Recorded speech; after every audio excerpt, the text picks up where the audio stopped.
You all know me. Most of you know Leslie. For those of you who don't, she's also an architect, urban designer, and she started her own firm, Framework, last November. And Leslie and I are going to try and sit during this because we're trying to record some stuff to the laptop and all, but if we're not projecting, let us know, and we'll try harder.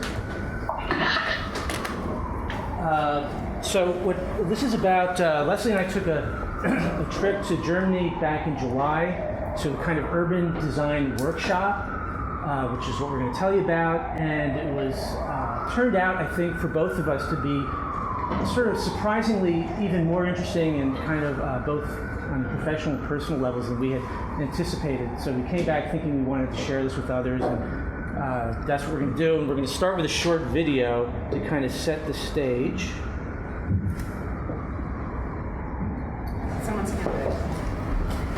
Oh yeah, there you go, thanks. That helps. Sorry. High-tech way.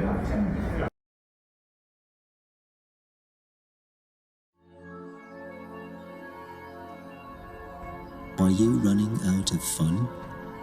You might have boredom, and you are not alone. Global boredom is a reality.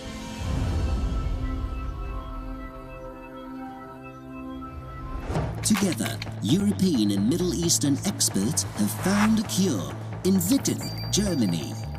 This July, you can be part of 72-hour Interactions, a world championship of Game 4 architecture. Join 5 international cross-disciplinary teams and compete to design and create a place to play in public in just 72 hours. Both game designers and architects create structures that become spaces of possibility that people inhabit, whether they're physical structures like a building or whether they're behavioral structures like the rules of a game. And in both cases, people will do things that you never expect, and that's the pleasure of being a designer. This is your time to shine. Participating teams get budget for materials, room and board, a central workshop, and technical support.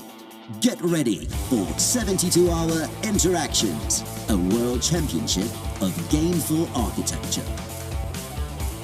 Apply now.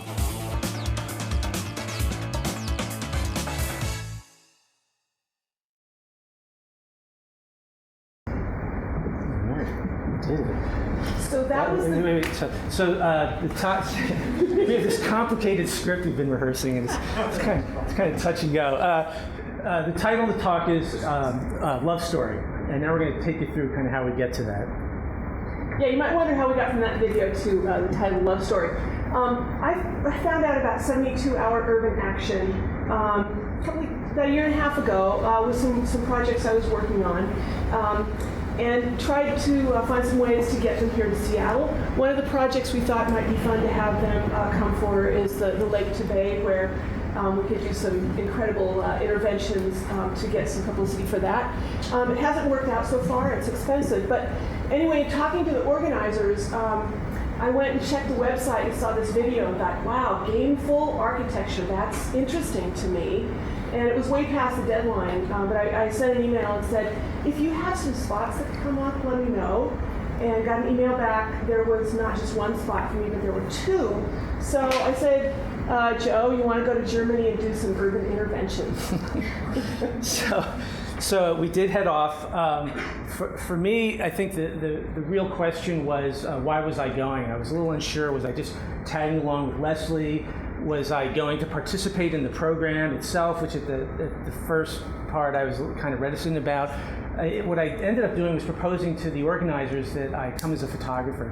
And that was kind of open-ended and a little unclear, but it kind of gave me an in and seemed flexible, and I was like, sure, let's go. So we show up here. This is an elementary school in a small town, about a little under 100,000 people in the Ruhr Valley in Germany, and we're staying in an elementary school and meeting our peers.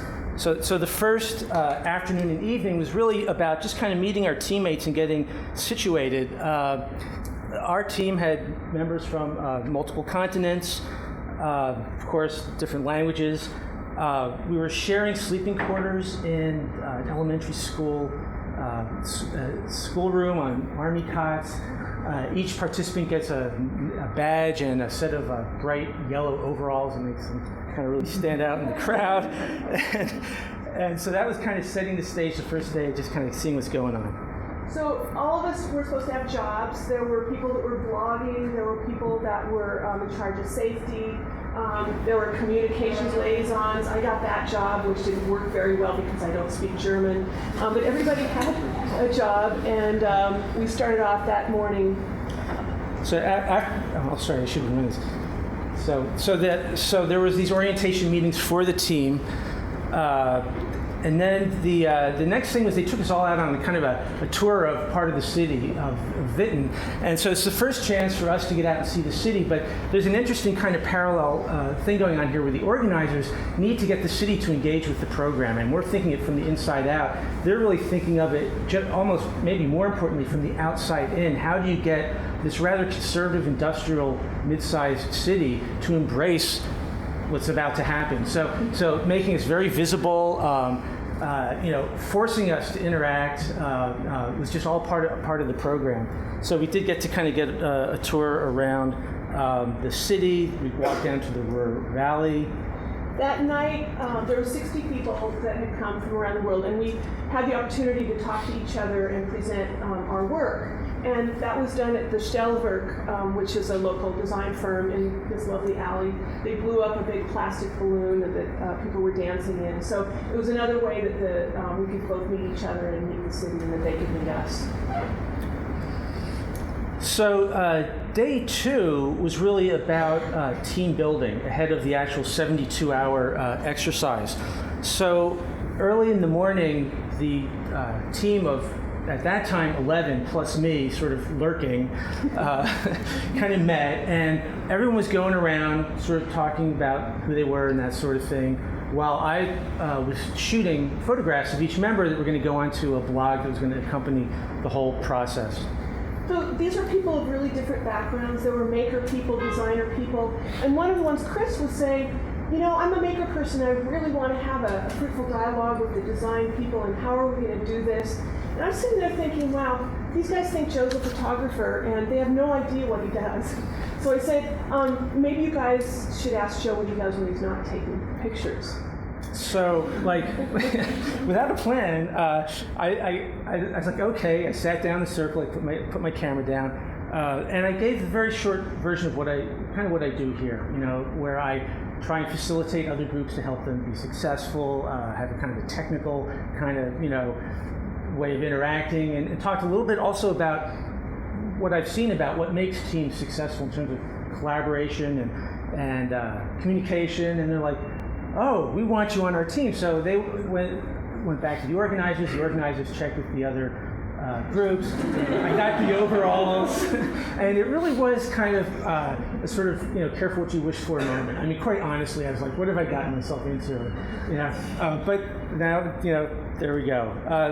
The next thing they did, which was brilliant, was they gave us a team project to complete in a very compressed time frame, but it had a lot of the elements of what were going to happen in that 72-hour period, where we were given a budget and kind of a program that we had to complete together as a group. And what it was there's going to be this parade through the center of city involving all the participants, cars that were donated by town residents that would be decorated for part of the parade, and we had to go shop for materials, make a flag, get decorations for the car, and basically work together as a group for the first time. And already you could kind of see people coming from different points of view, issues about communication, issues about deadlines, which for this group, honestly, was a huge issue throughout the whole process. So obviously this parade is another way that the town meets us, we meet the town. And it was quite a spectacle. It was a lot of fun. But this town, just a little bit about Witten. It's one of a group of cities on the Ruhr Valley. Some of you may have heard about Duisburg Nord. It's that same area where the steel and coal industries have sort of been on a decline. And these cities have to reinvent themselves. So it was the cultural district for the Ruhr Valley that had 72-hour action and Invisible Playground kind of do this. And so they were really looking to kind of shake this place up a little bit. And It was a European town that didn't have a cafe culture because the air was so grimy from the coal and the steel that people didn't sit out and drink coffee. They drank beer inside the buildings. So it was a way for them to kind of rethink themselves.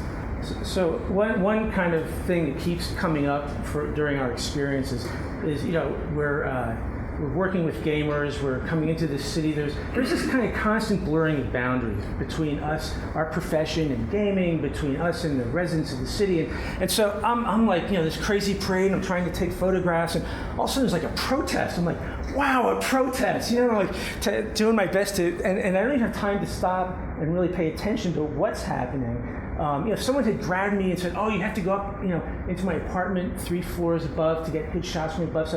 So the residents were sort of embracing us. We were being so absurdly ridiculous that they had to kind of like us, I guess. And meanwhile, of course, I find out only later that the protest it's a mock protest. It's the gamers, And I'm like, wow, this is so exciting, And then the parade ends at City Hall up on those steps, and there's all these dignitaries. The mayor is there. They have the 2 town dog mascots, like these 2 twin little dogs. I don't know what kind of dogs they were. The mayor's giving speeches, and then Karam, one of the organizers, marches off with the Witten Onion Queen, which Leslie was sure was a spoof, which turns out it's not. She's for real. So again, there's just this kind of, everything's kind of like, are we for real? Are we not? Does it matter anymore? Maybe not. We end up at a community center. Flags get hoisted for the remainder of the time that they're there, right on one of the main streets through the city. And then each team draws randomly their project. And what you get is a map showing you where your site is in the city, just the title of the project, which is called The Whale, and a big box to carry off there, and you open it when you get there and find out what's going to happen next. I'm sorry. Sorry, we're still practicing.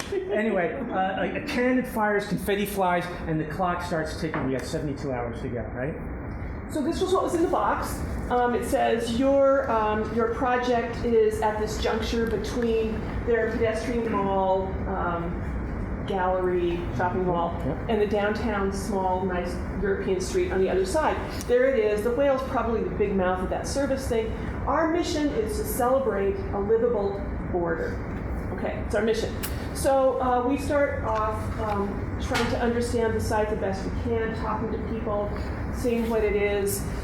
This was the organizers and their folks had been there for a year working with the city to try and select 5 of the best sites that could have the most impact, make sure that everything was legal, which was not easy.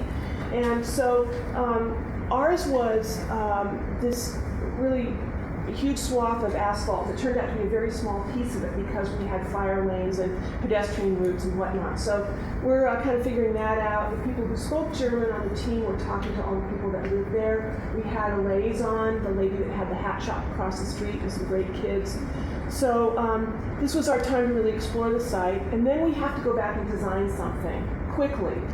There are a bunch of deadlines coming up. So we're trying to figure out what celebrating a livable border might mean in this space. And so borders are they're kind of linear. You can cross them maybe, or maybe you can't. Maybe you can communicate with somebody across the border or not. Maybe you could talk to them but not see them. So we had these great discussions about what a border could be, but we needed a physical thing to start drawing up so we could meet approval time. So we thought, okay, we've got this border. It's going to be thick so things can happen in it. And we started sketching and started modeling right away. One other thing I'll just mention, we found out later during the week that the program secured this site just a few days before we showed up. So their whole logistical side was kind of as complex as ours. There were a series of deadlines, milestones you have to meet during the 72 hours. If you don't meet them, you're done. You stop. And the first one that we had to meet was an approval from an engineer who looks at our proposal for safety and stability. And of course, we were the very last team to meet. We were, it's like 2 minutes from the deadline, and we're sitting down with this engineer, and he's got some comments. It looks a little tippy, maybe too easy to climb, whatever. But we did get the stamp, and we're able to take the next step.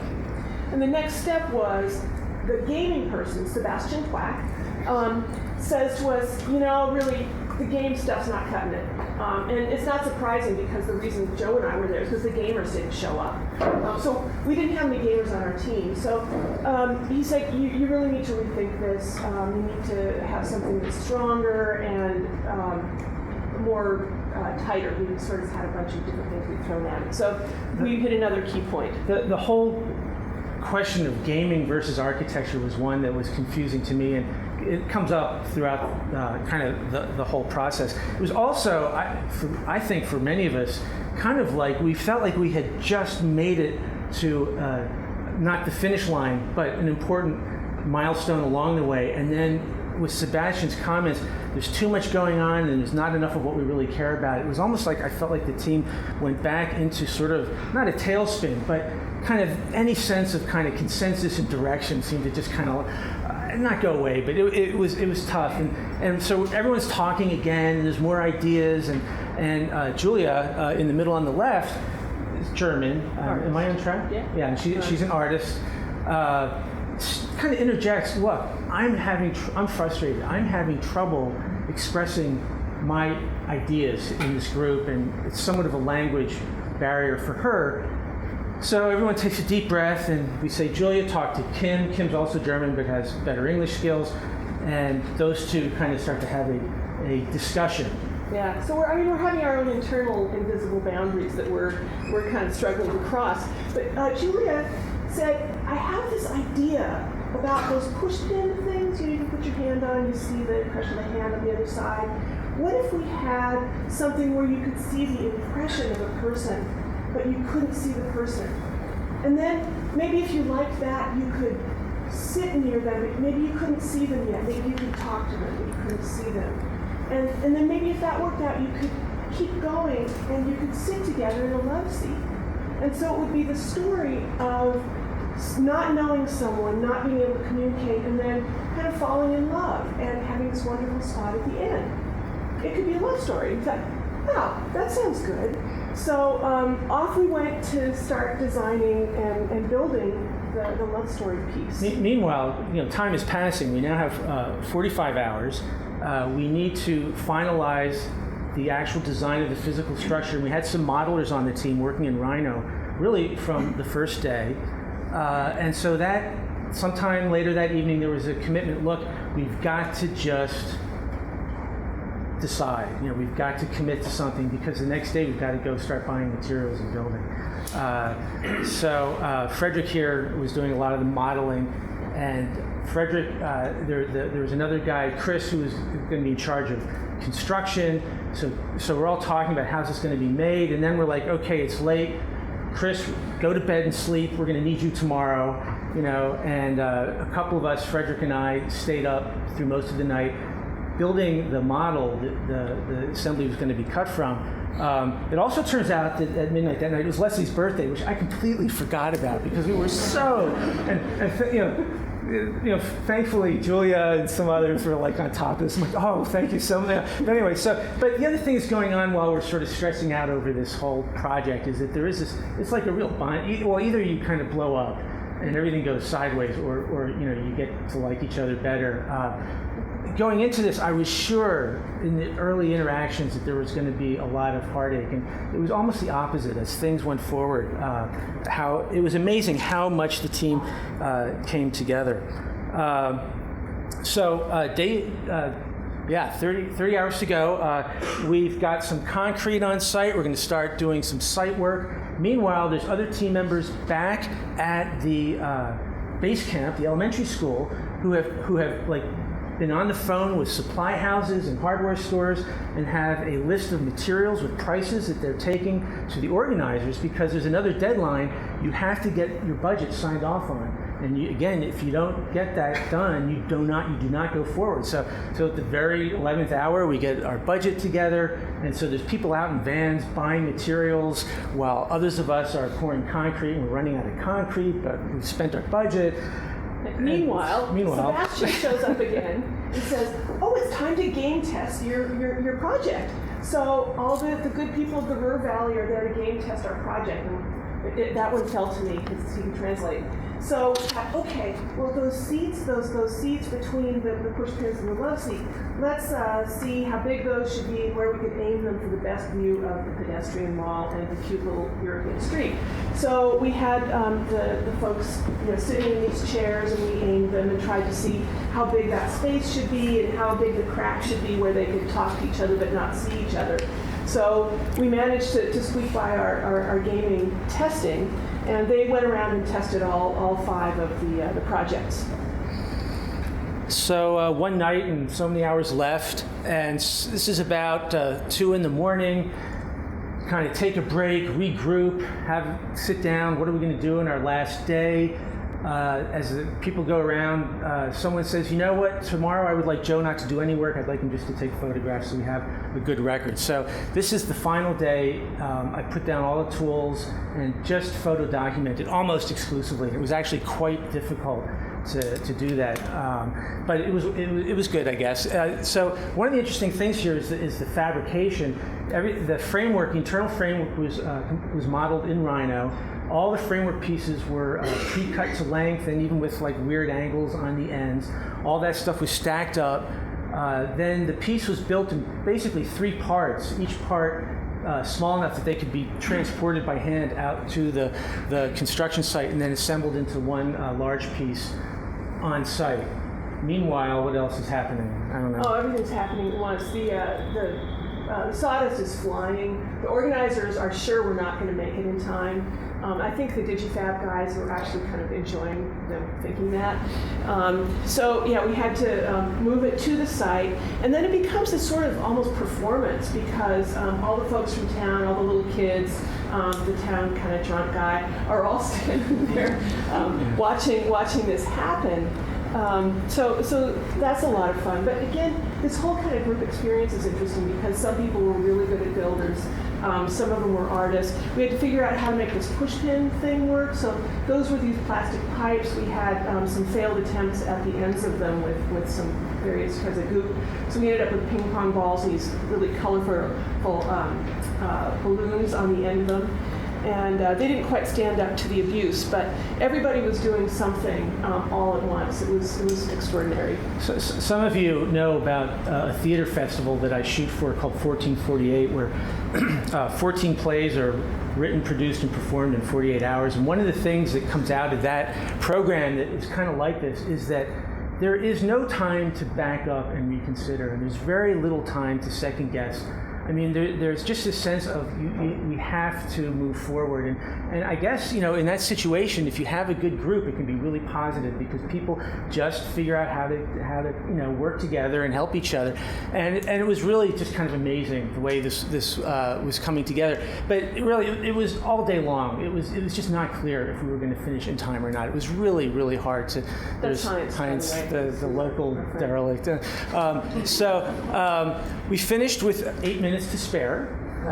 Very proud that we did it, and even before they had like not a pistol shot, but even before it was officially done, immediately as soon as the caution tape was down, everyone on the public side was just interacting with it. But I guess this is your turn now. Yeah, it was mob. It was mob. So now that we've hit the deadline, I just want to talk a little bit about the piece itself. So our site is just this big asphalt thing, and we had a very small site. So what could you do to kind of live large in that space? So the idea of the playfulness comes from that pushpin thing, and really everybody loved it. Kids, grown-ups, etc. And these seats are designed so that you can sit next to somebody except you can't talk to them. There's that intervening seat when you're looking down the nice scaled street. So even though somebody's sitting next to you, you can't totally interact with them. What you're actually talking to, if you're talking to someone, is the person on the other side facing the other direction. So it is this border where there's this kind of confusion between looking one way versus looking another way. And if things all work out and you make it around to the love seat, people were just so happy. It was such a pleasure to see people intuitively interact with this. So we didn't end up with this game with rules, but we had something that people just really, really enjoyed interacting with and really used this place differently. I mean, this was nowhere, and all of a sudden it was somewhere. One of the ladies that lived next door pretty much wanted to adopt Julia and said she would be out there every day to sit in that seat to talk to people. And so people really loved it and responded to it. So that was a pretty exciting thing. So during the afternoon, while this is happening, there's a jury made up of, for example, the gentleman you saw in the video earlier, his last name's Zimmerman. He's like the gamer guru. And so I'm not sure where we are in the slides here, so I'm looking over our shoulder. Okay. But so there's a jury going around and checking, looking at each project.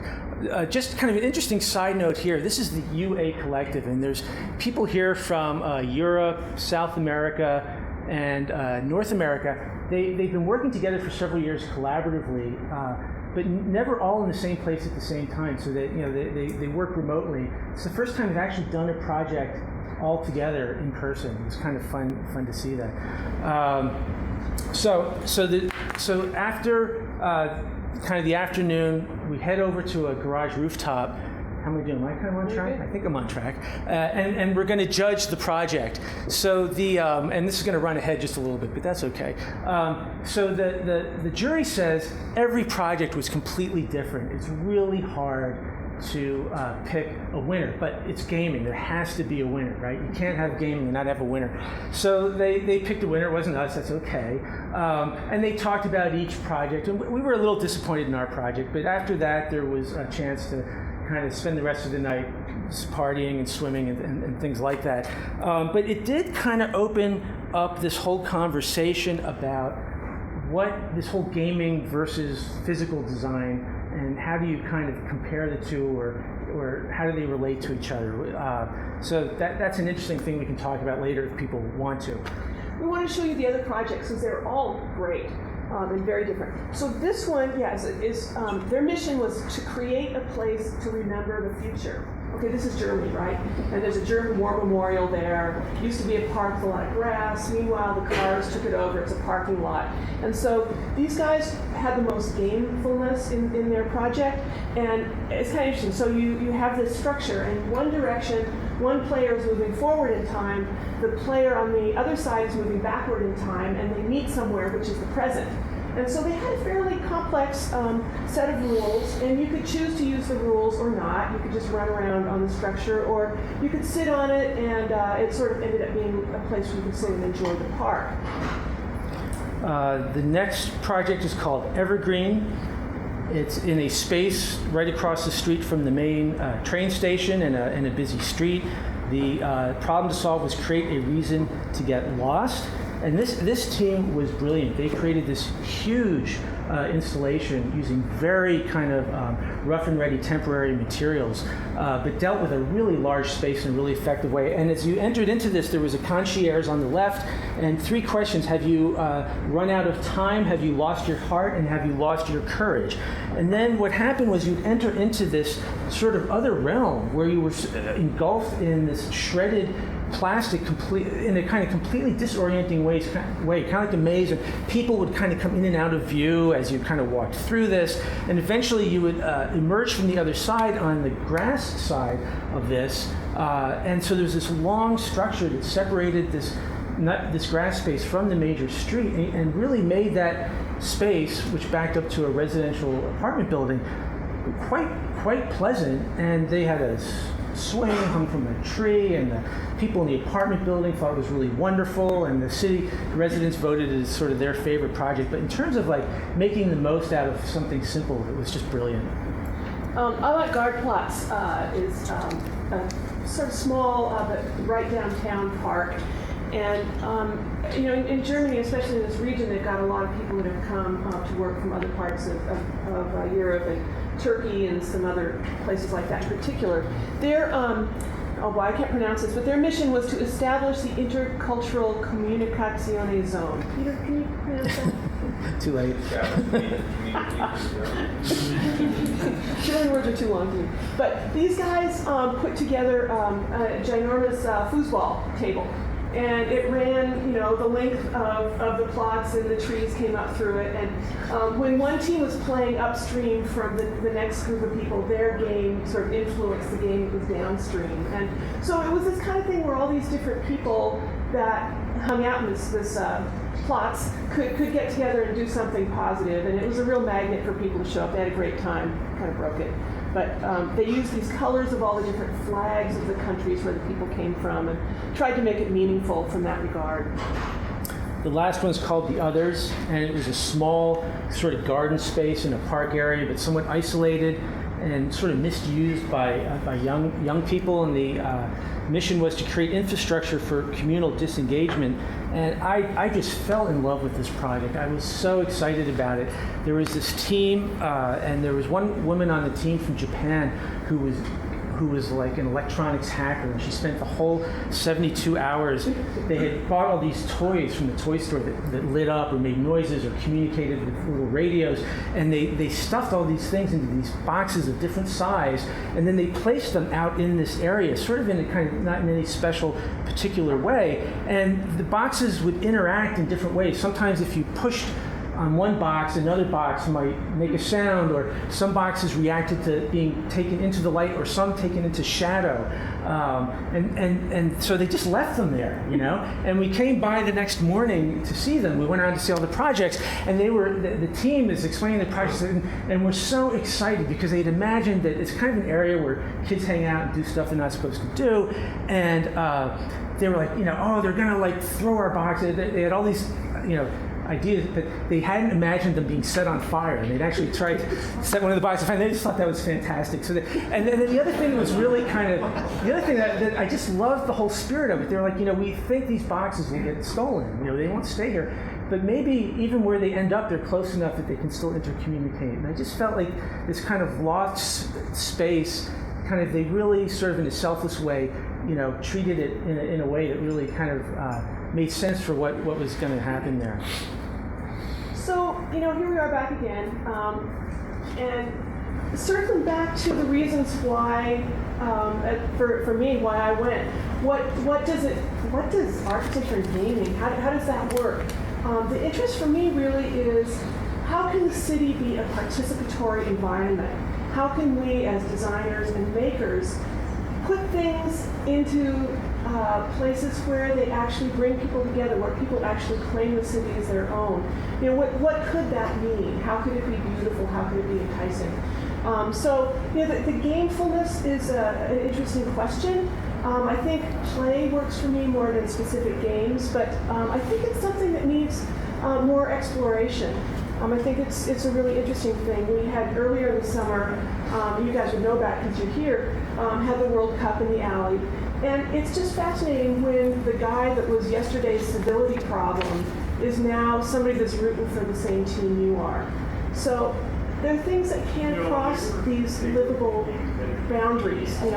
How can we make that happen in our works? So for Witten, I think they wanted this kind of, let's shake up this place. It's different for Seattle. We have crazy parades anyway, so I'm not sure that's what we need particularly, but I do think that the idea of having something that really changes how we think, how we use the city, how we learn from those temporary things for longer term changes is something that I think is a very, very interesting thing to delve into. So we got back, I was sorting images, starting to think about our presentation. The idea about the love story became kind of very central to it, and this was just a moment that I just want to mention briefly. Fabio here, who was our concrete sort of guru, and I were headed back to the site to work, and there was this block house in front of the elementary school that I had kind of taken, kind of really started to like. It had beautiful murals painted by the elementary school children, and then of course the older kids had come through and graffitied it there, put their layer of graffiti over it. It was colorful, and I'm like, Fabio, stop! I need to take your photograph. And Fabio's like, what are you doing? Like, how should I stand? I'm like, be yourself. It's fine. It's like, well, have you done anyone else? I'm like, no, just So it's kind of this spontaneous moment, but it was sort of just in the middle of all this kind of tension and chaos, like this personal moment. But while I was looking at this image, it occurred to me this idea of the love story and the whole starting point of physical structures and social structures, and the other love story here is the team that came together from different countries and crossed borders and had to meet each other kind of unknown and get to know each other and fell in love. So the physical piece got built, and then the social love story kind of played out like completely unexpectedly as well.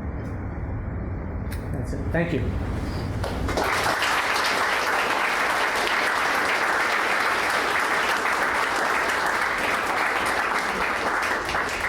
Yeah, so I guess we have time for questions if anybody wants to.